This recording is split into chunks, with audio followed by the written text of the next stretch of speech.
አንድ ምሽትን እስቲ ያስቡ። የዓለም ኃያል የተባለችው የባቢሎን ከተማ በደስታ ትናወጣለች። የንጉሡ የቤልሻዛር ግብዣ ደምቋል።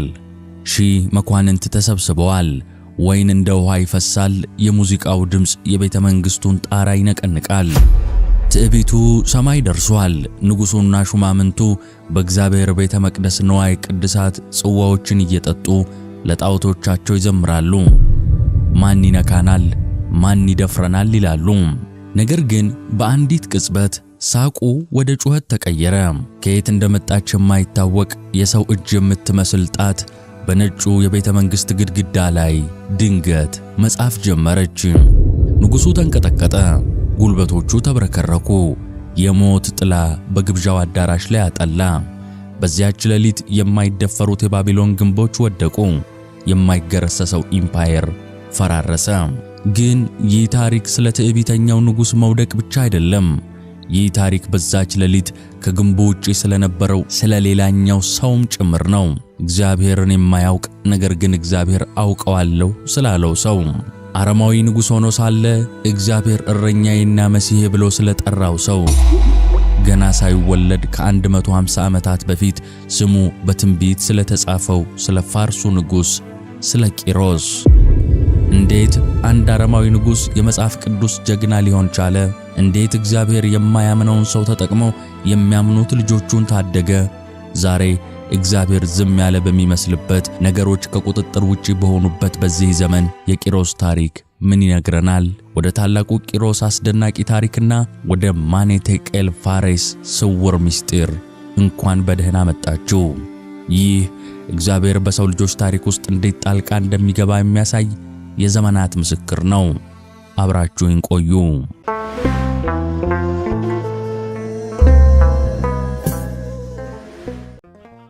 ክቡራትና ክቡራን ውድ የመባ ቲቪ ቤተሰቦች፣ ከልዑል እግዚአብሔር ድጋፍ ቀጥሎ መባ ቲቪ በእናንተ በተመልካቾቻችን ማበረታቻ በሰፊ አገልግሎት መንገድ ላይ ይገኛል። ነገር ግን ዛሬም 61 ከመቶ ተመልካቾቻችን ቻናላችንን ሰብስክራይብ ሳታደርጉ እንደምትመለከቱ ተረድተናል። እባክዎ አሁኑኑ ሰብስክራይብ በማድረግና የደወል ምልክቷን በማብራት አገልግሎቱን ይደግፉ። ቪዲዮውንም ላይክ አድርገው ይጀምሩ። እናመሰግናለን።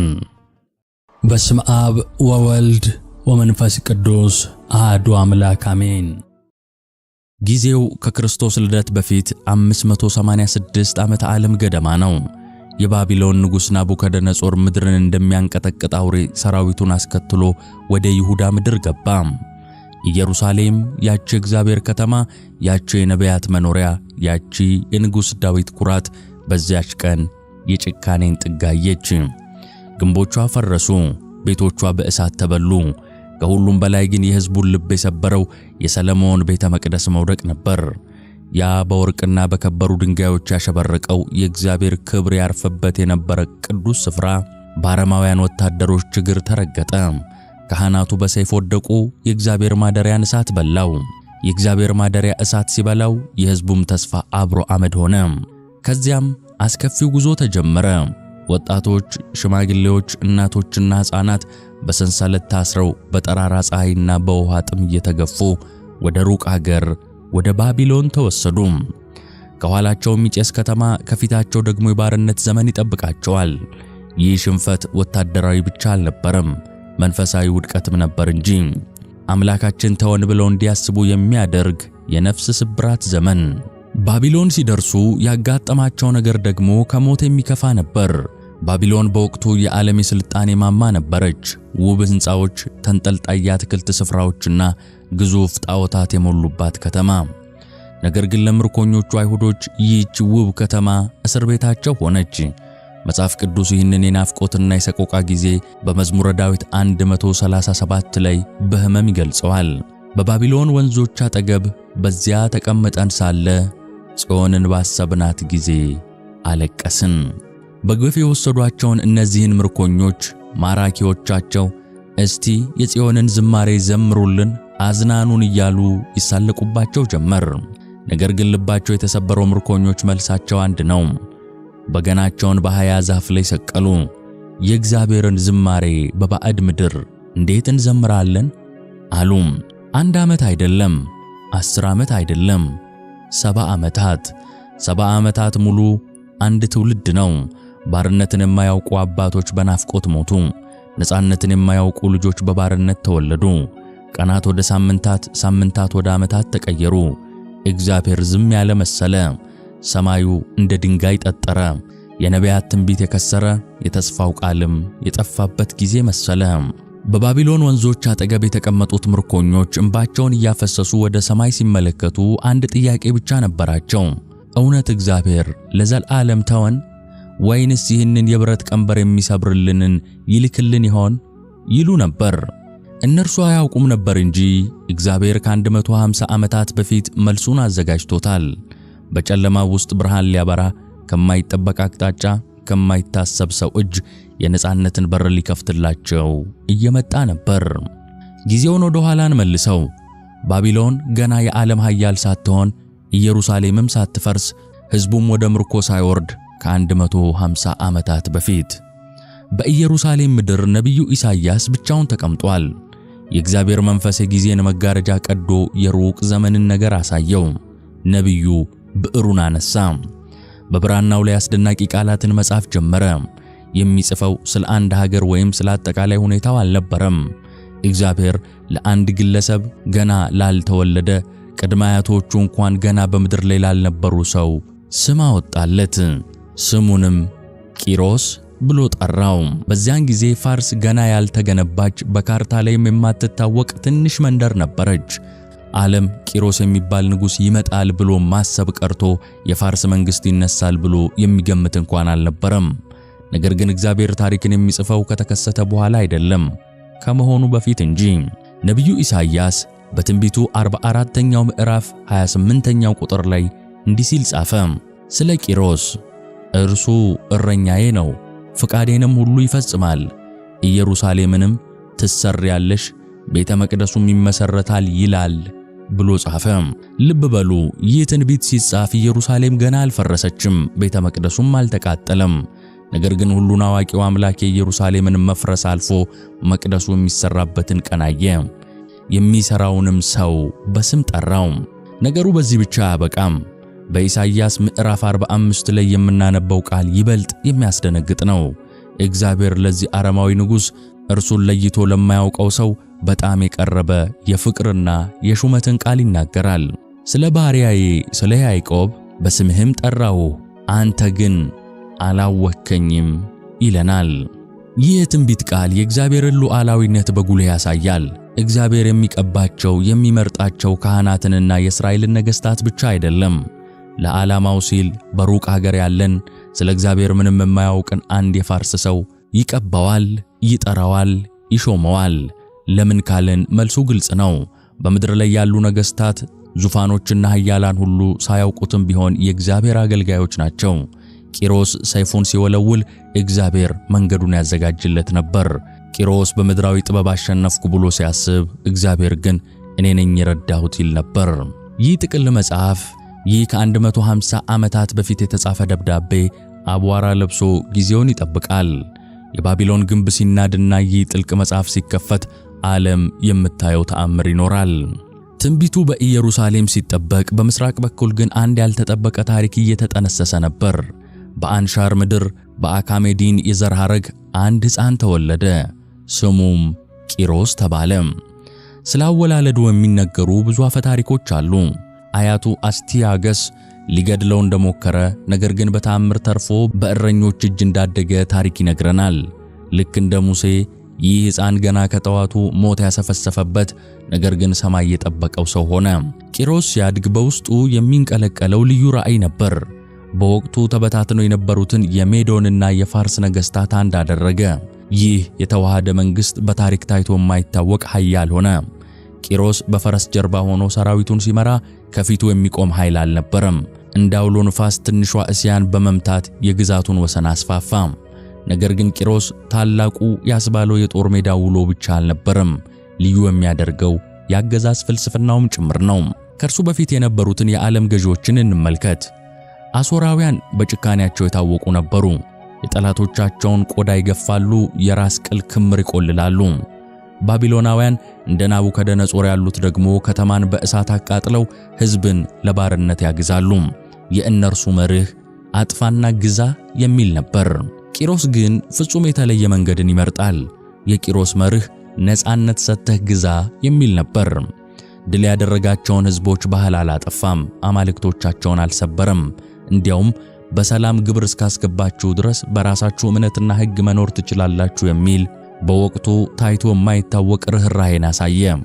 ይህ በታሪክ የቂሮስ ሲሊንደር ተብሎ የሚታወቅ ቅርስ የዚህ ሰብአዊ መብት አክብሮት ምስክርነት ነው። ይህ የባህሪ ልዩነት እንዲሁ በአጋጣሚ የመጣ ይመስላችኋል? በፍጹም። እግዚአብሔር እየሰራ የነበረው ይህንን ነው። የእስራኤልን ምርኮ ለመመለስ የሚያስፈልገው ጨካኝ አጥፊ ሳይሆን ሩሩ ሰው ነበር። ቤተ መቅደሱን እንደገና ለመገንባት የሚያስፈልገው የሌሎችን እምነት የሚያከብር ልብ ያለው ንጉሥ ነው። እግዚአብሔር ይህንን አረማዊ ንጉሥ ገና በእናቱ ማኅፀን ሳለ ለዚህ ታላቅ ቀን እየቀረጸው ነበር። ቂሮስ ለፖለቲካዊ ጥቅም ብሎ ያዳበረው የመቻቻል ባህል በእግዚአብሔር ዘንድ ግን የተሰበረችው ኢየሩሳሌምን ለመጠገን የተዘጋጀ መለኮታዊ መሳሪያ ሆነ። አሁን መድረኩ ተዘጋጅቷል። በስተምስራቅ ሩሩሁና ኃያሉ ቂሮስ ተነስቷል። በስተምዕራብ ትዕቢተኛው የባቢሎን ንጉሥ ቤልሻዛር በደስታ እየጠጣ ነው። ሁለቱ ኃይሎች የሚገናኙበት ሰዓት ደረሰ። ያቺ ሌሊት የባቢሎን የመጨረሻ ሌሊት ነበረች። ቀኑ ጥቅምት 12 539 ቅድመ ልደተ ክርስቶስ ነው። ባቢሎን በእብሪት ተሞልታለች። ፀሐይ ስትጠልቅ በኤፍራጥስ ወንዝ ዳርቻ የተገነባችው ይህች ታላቅ ከተማ በተለመደው የደስታ ጩኸት ተሞላች። የባቢሎን ግንቦች ወደ ሰማይ የደረሱ በሰረገላ የሚያስኬድ ስፋት ያላቸው ማንም ምድራዊ ኃይል ሊደፍራቸው የማይችል የሚመስሉ ነበሩ። ንጉሡ ቤልሻዛር ይህንን ያውቃል። ለዚህም ነው ፋርሶች በከተማዋ ውጭ ሰፍረው እያለ እርሱ በከተማው ውስጥ ታላቅ ግብዣን ያዘጋጀው። ይህ ግብዣ ተራ ድግስ አልነበረም። ጠላትን የመናቅና ማን ይነካኛል የማለት የትዕቢት መግለጫ ነበር። በንጉሡ ቤተ መንግሥት ውስጥ ሺህ መኳንንት ተሰብስበዋል። ወይን እንደ ውሃ ይፈሳል። ሙዚቃው የቤተ መንግሥቱን ጣሪያ ይነቀንቃል። የሴቶች ሳቅና የሰካራሞች ጩኸት ተቀላቅሏል።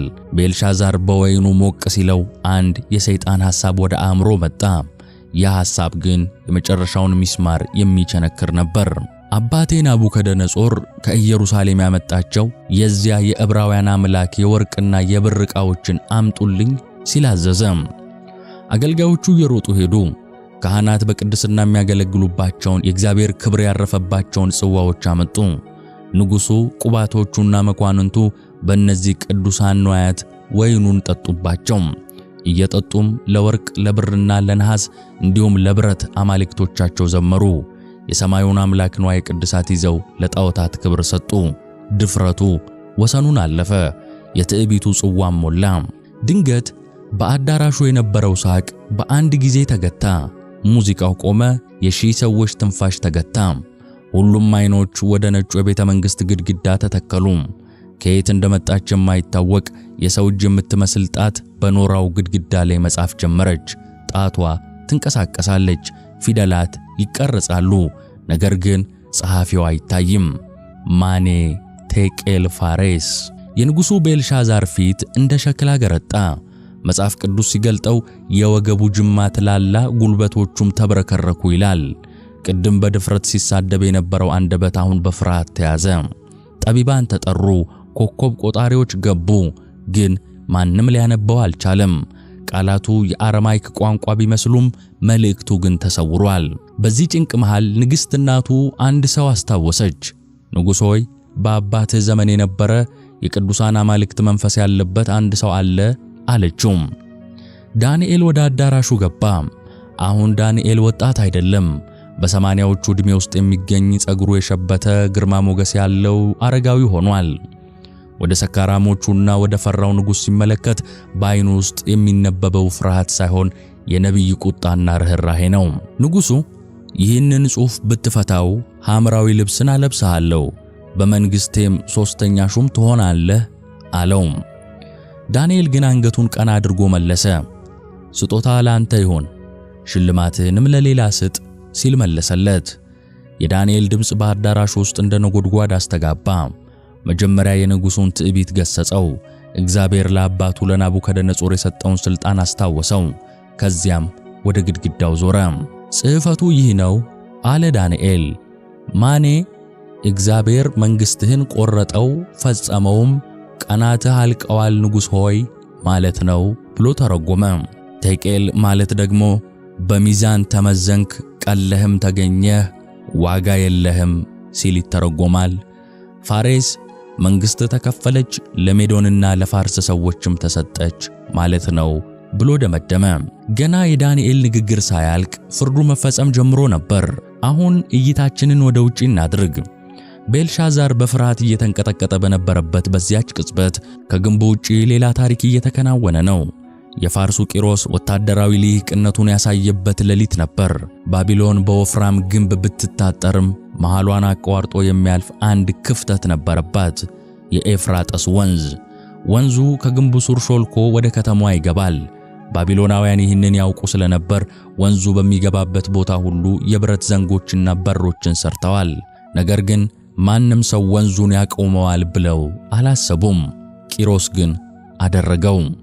ከከተማዋ ራቅ ብሎ ኢንጂነሮቹ ለሳምንታት ቦይ ሲቆፍሩ ቆይተው ነበር። ልክ በተሰጠው ሰዓት የግድቡን አፍ ከፈቱት። ግዙፉ የኤፍራጥስ ወንዝ አቅጣጫውን ቀይሮ ወደ አዲሱ ቦይ ፈሰሰ። ወደ ባቢሎን የሚገባው የውሃ መጠን በፍጥነት ቀነሰ። ወንዙ ረገበ፣ ጥልቀቱ ወርዶ የሰው ጭን እስኪደርስ ድረስ ዝቅ አለ። ትንቢቱ ምን ብሎ ነበር? ከተሞች በሮችን አይዘጉም ተብሎ ነበር። በዚያች ግብዣ ሌሊት ሰካራሞቹ ጠባቂዎች የወንዙን መግቢያ የብረት በሮች መዝጋት ረስተዋል።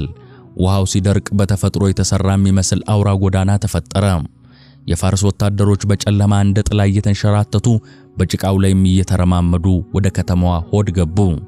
አንድም ጩኸት የለም፣ አንድም የጋሻ ግጭት የለም። ከተማዋ ተኝታለች፣ መሪዎቹም ሰክረዋል። ወታደሮቹ ወደ ቤተ መንግሥቱ ደረሱ። በሮች ተሰበሩ። ዳንኤል ትንቢቱን ተናግሮ እንደጨረሰ የፋርስ ሰይፍ በቤተ መንግሥቱ ውስጥ ብልጭ አለ። ጩኸት፣ ግርግር፣ ደም፣ የባቢሎን ክብር በአንዲት ሰዓት ውስጥ አከተመ። መጽሐፍ ቅዱስ በአጭር ቃል ታሪኩን ይዘጋዋል። በዚያች ሌሊት የከለዳውያን ንጉሥ ቤልሻዛር ተገደለ። ለዘመናት የማይደፈር የተባለው ግንብ አልፈረሰም፣ ግን ከተማዋ ተያዘች። የማይሸነፈው ሰራዊት አልተዋጋም፣ ግን ተማረከ። ምክንያቱም ውጊያው የሰው አልነበረም። እግዚአብሔር ማኔ ቴቄል ፋሬስ ብሎ ሲቆርጥ፣ እግዚአብሔር ማኔ ብሎ ሲቆርጥ፣ ቴቄል ብሎም ሲገታ፣ ቂሮስ ግባ ብሎም ሲያዝ ታሪኩ ተቋጨ። ፀሐይ ስትወጣ ዓለም ተቀይራ ነበር። ባቢሎን ወደቀ፣ ሜዶንና ፋርስም ነገሱ። ቂሮስ ያ እግዚአብሔር የቀባው አረማዊ ንጉሥ አሁን የዓለም ገዢ ሆነ። ባቢሎን ወደቀች። አዲሱ ንጉሥ ቂሮስ በናቡከደነጾር ዙፋን ላይ ተቀመጠ። ነገር ግን የዚህ ታሪክ ትልቁ ክስተት የከተማዋ መያዝ ሳይሆን ከዚያ በኋላ በቤተ መንግሥቱ ኮሪደሮች ውስጥ የተፈጠረው ያልታሰበ ነገር ነው። አንድ አረጋዊ ሰው ወደ አዲሱ ንጉሥ ቀረበ፣ ዳንኤል በዚህ ጊዜ ዕድሜ ጠግቦ የባቢሎንን ነገሥታት መነሳትና መውደቅ አይቶ አሁን ደግሞ የፋርስን ንጉሥ ፊት እየተመለከተ ነው። አይሁዳዊ የታሪክ ጸሐፊ ጆሲፈስ እንደዘገበው ዳንኤል ወደ ቂሮስ የሄደው ባዶ እጁን አልነበረም። በእጁ አንድ አቧራ የለበሰ ያረጀ የብራና ጥቅል ይዞ ነበር። ይህ የትንቢት ጥቅል የነቢዩ ኢሳይያስ መጽሐፍ ነው። እስቲ ትዕይንቱን በዓይነ ሕሊናችሁ ሳሉት። የዓለም ገዢው ቂሮስ በዙፋኑ ላይ ሆኖ ይህንን አረጋዊ አይሁዳዊ ይመለከታል። ዳንኤል ጥቅሉን ቀስ ብሎ ይፈታውና ከ150 ዓመታት በፊት የተጻፈውን መስመር ጣቱን ቀስሮ ለንጉሡ ያሳየዋል። አስተርጓሚው ያነብለታል። ስለ ቂሮስ እርሱ እረኛዬ ነው፣ ፍቃዴን ይፈጽማል። ቀኝ እጁን ለያዛችሁት በሮች እንዳይዘጉ በፊቱ መዝጊያዎችን ለምትከፍትለት ለመሲህ ለቂሮስ እግዚአብሔር እንዲህ ይላል መጽሐፉም። ቂሮስ በድንጋጤ ከዙፋኑ ተነሳ። ይህ እንዴት ይሆናል? ይህ መጽሐፍ የተጻፈው እኔ ሳልወለድ በፊት አይደለምን? ስሜን ማን ነገረው? ስለ በሮቹ መከፈት፣ ስለ ወንዙ መድረቅ፣ ስለ ቅብዓቱ ይህ ሁሉ በዝርዝር ተጽፏል። ቂሮስ እስከ ዛሬ ድል ያደረገው በራሱ ብርታት፣ በራሱ ጥበብና በራሱ የጦር ስልት ይመስለው ነበር። አሁን ግን እውነቱ ገባው። እርሱ የቼዝ ተጫዋች ሳይሆን በሰማይ አምላክ እጅ ያለ የቼዙ መጫወቻ ነበር። ይህ ቅጽበት የቂሮስን ልብ ለወጠው። አንድ አረማዊ ንጉሥ የራሱ ብዙ አማልክት ያሉት ሰው የዕብራውያንን አምላክ የሰማይ አምላክ ብሎ ለመጥራት የተገደደው በዚህ ምክንያት ነው። በዕዝራ መጽሐፍ ላይ የተጻፈው የቂሮስ ንግግር የፖለቲካ ንግግር ብቻ አይደለም። የዚህ መለኮታዊ ግኝት ውጤት እንጂ። የፋርስ ንጉሥ ቂሮስ እንዲህ ይላል፣ የሰማይ አምላክ እግዚአብሔር የሜዳውን መንግሥታት ሁሉ ሰጥቶኛል። ልብ በሉ፣ የሰማይ አምላክ ሰጥቶኛል እያለ ነው። በራሴ አቅም ያመጣሁት አይደለም እያለ ነው። ያ ሁሉ የጦር ሜዳ ጀብዱ፣ ያ ሁሉ ድል ዓላማው አንድ ነው። እግዚአብሔር ቂሮስን ከፍ ያደረገው ቂሮስ እንዲከብር ሳይሆን ቂሮስ የእግዚአብሔርን ሕዝብ ከፍ እንዲያደርግ ነበር። ቂሮስ ጥቅል መጽሐፉን ጠቅልሎ ሲያስቀምጥ በውስጡ አንድ ውሳኔ ጸና። የዚህን ታላቅ አምላክ ትእዛዝ መፈጸም አለበት። የሰማይና የምድር ጌታ እረኛዬ ብሎ ከጠራው እንደ እረኛ የበጎቹን ቁስል መጠገን ነበረበት።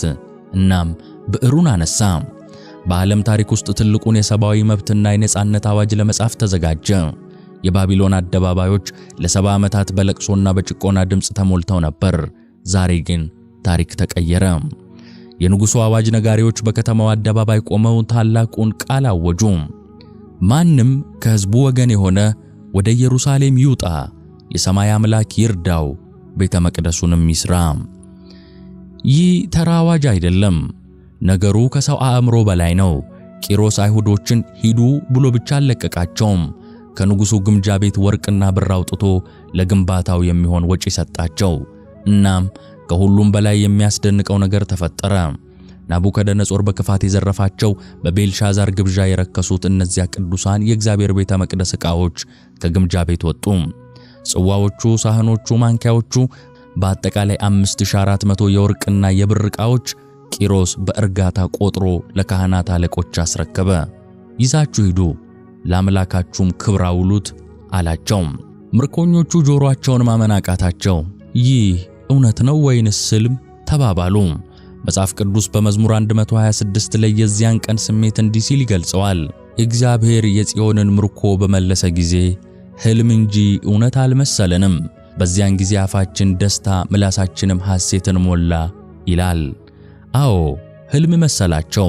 በባርነት የተወለዱት ወጣቶች በነጻነት አየር ውስጥ መተንፈስ ምን ማለት እንደሆነ ለመጀመሪያ ጊዜ ቀመሱት። አሮጊቶችና ሽማግሌዎች ያንን የከበደ የብረት ቀንበር ከትከሻቸው ላይ አውርደው ጣሉት። ጉዞ ተጀመረ። ከባቢሎን እስከ ኢየሩሳሌም ያለው መንገድ ረጅም ነው። ነገር ግን የዚህ ጉዞ ድካም በደስታ ተውጧል። በፊታቸው የተሸከሙት የወርቅ ዕቃ ሲብለጨለጭ፣ ከኋላቸው ባቢሎን ግንብ እየራቀ ሲሄድ ይታያችሁ። ኢየሩሳሌም ሲደርሱ ግን ስሜቱ ቅልቅል ሆነ። ወጣቶቹ የመቅደሱን መሠረት ሲያዩ በታላቅ ደስታ እልል አሉ፣ መሬቱን ሳሙ፣ አመሰገኑ፣ ዘመሩ። ነገር ግን ከ70 ዓመት በፊት የድሮውን ቤተ መቅደስ ክብር አይተው የነበሩት አረጋውያን እነርሱ መቆም አቃታቸው። የፈረሰውን ከተማ ሲያዩ ያለፈው ክብራቸው ትዝ አላቸው። መጽሐፍ ቅዱስ በመጽሐፈ ዕዝራ ምዕራፍ 3 ላይ እንደሚነግረን የሽማግሌዎቹ የለቅሶ ድምፅና የወጣቶቹ የደስታ ጩኸት ተቀላቀለ፣ ድምፁም እስከ ሩቅ ድረስ ይሰማ ነበር ይለናል። እነዚህ እንባዎች ግን የሐዘን ብቻ አልነበሩም፣ የምስጋናም እንባዎች ናቸው። እግዚአብሔር ቃል ኪዳኑን አልረሳም። ልክ እንደተናገረው በ70ኛው ዓመት በራሱ ሰው በራሱ መንገድ ሕዝቡን ወደ ቤቱ መለሰ። ነገር ግን ታሪኩ በዚህ ደስታ ብቻ አልተጠናቀቀም። ታላላቅ የእግዚአብሔር ሥራዎች ሁሌም ታላቅ ተቃውሞ ይገጥማቸዋል። የኢየሩሳሌም ግንቦች ከፍ ማለት ሲጀምሩ የአካባቢው ጎረቤቶች ዓይናቸው ደነገጠ። በተለይም ሳምራውያንና በዙሪያው የነበሩት አሕዛብ ገዦች የእስራኤልን መነሳት እንደ ስጋት አዩ። ስለዚህ የለመዱትን የፖለቲካ ሴራ ጀመሩ። መሳሪያቸው ሰይፍ አልነበረም፣ ብዕር እንጂ። ወደ ፋርስ ቤተ መንግሥት ደብዳቤዎችን ላኩ። ይህች ከተማ የአመፀኞች ከተማ ናት፣ ግንቡ ከተሰራ ለንጉሡ አትገብርም እያሉ የስም ማጥፋት ዘመቻ ከፈቱ። ለጊዜውም ቢሆን ተንኮላቸው የሰመረ መሰለ። በኢየሩሳሌም ይሰማ የነበረው የመዶሻና የግንባታ ድምፅ ድንገት ጸጥ አለ። አቧራው ረገበ። የተጀመረው መሠረት በሳር ተዋጠ። ሕዝቡ ተስፋ ቆረጠ። እንዴ እግዚአብሔር የጀመረውን ነገር ለምን ያቆማል ብለው ጠየቁ። ነገር ግን እነርሱ የረሱት ጠላቶቻቸውም ያላስተዋሉት አንድ ከባድ እውነት አለ። የፋርስና የሜዶን ሕግ አይሻርም። ንጉሥ ቂሮስ አንዴ የፈረመበት አዋጅ ማንም ምድራዊ ኃይል ሊቀይረው አይችልም። ጉዳዩ ተመልሶ ወደ ፋርስ ንጉሥ ፊት ቀረበ። በወቅቱ ዳሪዮስ ነግሶ ነበር። በቤተ መንግሥት ውስጥ ፍተሻ ተደረገ። አቧራ ከለበሱት የብራና ጥቅሎች መካከል ያ ታላቁ የቂሮስ አዋጅ ተገኘ። በዚያ ጥቅል ላይ የተጻፈው ቃል ለጠላቶች መርዶ፣ ለሕዝቡ ደግሞ የድል ዜና ሆነ። ቂሮስ እንዲህ ብሎ አዞ ነበር። የእግዚአብሔር ቤት ይሰራ፣ ወጪውም ከንጉሡ ቤት ይሰጥ። ማንም ይህንን ትእዛዝ የሚቀይር ቢኖር ከቤቱ ተሰልሎ እንጨት ይነቀል፣ እርሱም ይሰቀልበት ብሎ ነበር። አያችሁ የእግዚአብሔርን አሰራር። ጠላቶች ሥራውን ለማቆም ብለው የቆሰቆሱት እሳት ይልቁኑ ሥራውን የሚያፋጥን ነዳጅ ሆነ። ንጉሡ ዳርዮስ ለጠላቶቹ እንዲህ ሲል አዘዘ። ከቦታው ራቁ፣ ሥራውን አታስተጓጉሉ፣ እንዲያውም ለግንባታው የሚያስፈልገውን ገንዘብ ከራሳችሁ ግብር ክፈሉ አላቸው። የሚገርም የሁኔታዎች መገላበጥ ነው። ሊያፈርሱ የተነሱት ጠላቶች በግድ ግንበኞች ሆኑ። ሊያደናቅፉ የመጡት የገንዘብ ድጋፍ አድራጊዎች ሆኑ። ምክንያቱም ጉዳዩ የቂሮስ ጉዳይ ብቻ አልነበረም፣ የሰራዊት ጌታ እግዚአብሔር ጉዳይ እንጂ። በመጨረሻም ብዙ ውጣ ውረድ አልፎ የቤተ መቅደሱ ሥራ ተጠናቀቀ። ካህናቱ መለከቱን ነፉ፣ የጭስ ጢስ ወደ ሰማይ ወጣ። እግዚአብሔር ከ70 ዓመት በፊት በነቢዩ በኩል የተናገረው ቃል አንዲትም ቃል ሳትወድቅ በምድር ላይ ጸናች። ቂሮስ ሞተ፣ መንግሥታት አለፉ። ነገር ግን ያ አረማዊ ንጉሥ ለእግዚአብሔር ቤት የጣለው መሠረት የእግዚአብሔርን ታማኝነት ለዘላለም ሲመሰክር ይኖራል። የታላቁ የፋርስ ንጉሥ የቂሮስ ታሪክ እዚህ ላይ ያበቃል። ነገር ግን የዚህ ታሪክ መልእክት ዛሬም በሕይወታችን ውስጥ ያስተጋባል። ከዚህ አስደናቂ ታሪክ ምን እንማራለን? የመጀመሪያውና ትልቁ ትምህርት የእግዚአብሔር እጆች በቤተ ክርስቲያን አጥር ብቻ እንደማይታጠሩ ነው። ብዙ ጊዜ እግዚአብሔር የሚሠራው በቅዱሳን በካህናት በኩል ብቻ ይመስለናል። ነገር ግን የቂሮስ ታሪክ የሚነግረን ሌላ እውነት አለ። እግዚአብሔር በፖለቲከኞችም በነገሥታቱም በማያምኑትም ሰዎች ውስጥ ሆኖ ፍቃዱን ይፈጽማል። የንጉሥ ልብ በእግዚአብሔር እጅ ነው። እርሱ እንደፈለገ ወደ ወደደው ይመራዋል። ዓለምን የሚገዙ የሚመስላቸው ኃያላን ሳያውቁት የእግዚአብሔር አገልጋዮች ናቸው። ስለዚህ በዙሪያችን ያሉ ሁኔታዎች፣ ፖለቲካው፣ ኢኮኖሚው አስፈሪ ቢሆንም አትደንግጡ። የታሪክ ጸሐፊው የዜና ሰዎች ሳይሆኑ ያ በዙፋኑ ላይ የተቀመጠው አምላክ ነው። ሁለተኛው መልእክት ዛሬ ላይ ላለነው በጨለማ ውስጥ ለምንኖረው ነው። ምናልባት ዛሬ እንደ እስራኤል ሕዝብ ምርኮ ውስጥ እንሆናለን። የኑሮው ሸክም፣ የበሽታው ውጣ ውረድ ወይም እግዚአብሔር ረስቶኛል የሚል ስብራት ከቦን ይሆናል። እግዚአብሔር ዝም ያለ እንዳይመስላችሁም። እስራኤላውያን በባቢሎን ሲያልቁ እግዚአብሔር ዝም ያለ መስሎ ነበር። ነገር ግን በዚያው ሰዓት በሩቅ ሀገር ገና ስሙን እንኳን የማያውቁትን ቂሮሳውያንን ያዘጋጅ ነበር። ዛሬም ለእኔ፣ ለአንተ፣ ለአንቺ የሚሆን ቂሮስን እያዘጋጀ ነው። ከማትጠብቁት አቅጣጫ፣ ከማታስቡት ሰው፣ ባልገመታችሁት ሰዓት እግዚአብሔር የነጻነትን በር ይከፍታል። እርሱ ከትዕይንቱ በስተጀርባ እየሰራ ነው። በመጨረሻም ራሳችንን እንጠይቅ። ቂሮስ እግዚአብሔርን ሳያውቅ ለእግዚአብሔር ዓላማ መሳሪያ ከሆነ እኛ እግዚአብሔርን እናውቃለን የምንል ልጆቹ እንዴት የበለጠ ልንታዘዝ ይገባን ይሆን? ቂሮስ የተሰበረውን የግንብ ድንጋይ ለመጠገን ከተመረጠ እኛ የተሰበረውን የሰዎችን ልብ ለመጠገን ምን ያህል ልንተጋ ይገባናልን? እግዚአብሔር ዛሬም እንደ ቂሮስ ያሉ ሰዎችን ይፈልጋል። ሥልጣናቸውን ለበጎም የሚጠቀሙ፣ ሀብታቸውን ለተቸገረ የሚሰጡ፣ ኃይላቸውን ለደካማ ጋሻ የሚያደርጉ ሰዎችን ይፈልጋል። እግዚአብሔር እንዲጠቀምብህ ቅዱስ ካህን መሆን አይጠበቅብህም። ልብህ ለበጎነት የተከፈተ ይሁን እንጂ። ጸሎታችን ይህ ነው። ጌታ ሆይ አረማዊውን ቂሮስ ለክብርህ እንደተጠቀምክበት እኔንም በዘመኔ ለትውልድ በረከት፣ ለተሰበረው ጠጋኝ፣ ለታሰረው ፍቺ አድርገህ ተጠቀምብኝ። መንገዴን አቅና፣ በሮቼን ክፈት፣ ያንተም መጠቀሚያ አድርገኝ ልንል ይገባል። እግዚአብሔር ከሁላችን ጋር ይሁን። ስብሐት ለእግዚአብሔር ወለወላዲቱ ድንግል ወለመስቀሉ ክቡር አሜን።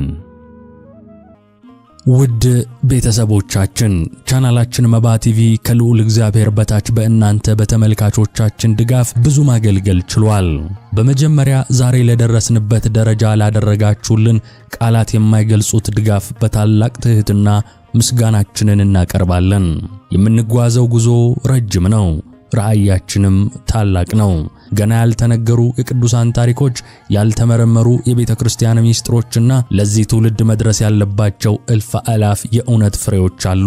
ይህንን ራእይ ወደ ላቀ ደረጃ ለማድረስ የምርምር ጥራታችንን ለማሳደግ አስደናቂ ዝግጅቶችንም ለመፍጠርና የቤተ ክርስቲያንን መልእክት በዓለም ዙሪያ ለማድረስ የበለጠ አቅም ያስፈልገናል። የዩቲዩብ ገቢ ብቻውን ይህንን ታላቅ ህልም እውን ለማድረግ በቂ አይደለም። ስለሆነም ዛሬ ከተመልካችነት ወደ አጋርነት እንድትሸጋገሩ ልዩ ጥሪ እናቀርባለን። እያንዳንዱ የምትልኩት ድጋፍ ለዚህ አገልግሎት የምትለኩሱት አንድ ሻማ ነው። የዚህ ታላቅ መንፈሳዊ አገልግሎት የገንዘብ አጋር በመሆን የበኩሎን አስተዋጽኦ እንዲያደርጉ በትህትና እንጋብዛለን። በስክሪኑ ላይ በተዘረዘሩት የባንክ አድራሻዎች የአቅሞን ይደግፉ። አገልግሎቱ እንዲሰፋ ስለተባበሩ በልዑል እግዚአብሔር ስም እናመሰግናለን። በሚቀጥለው ዝግጅታችን እስክንገናኝ ሰላም እግዚአብሔር ከሁላችን ጋር ይሁን። አሜን።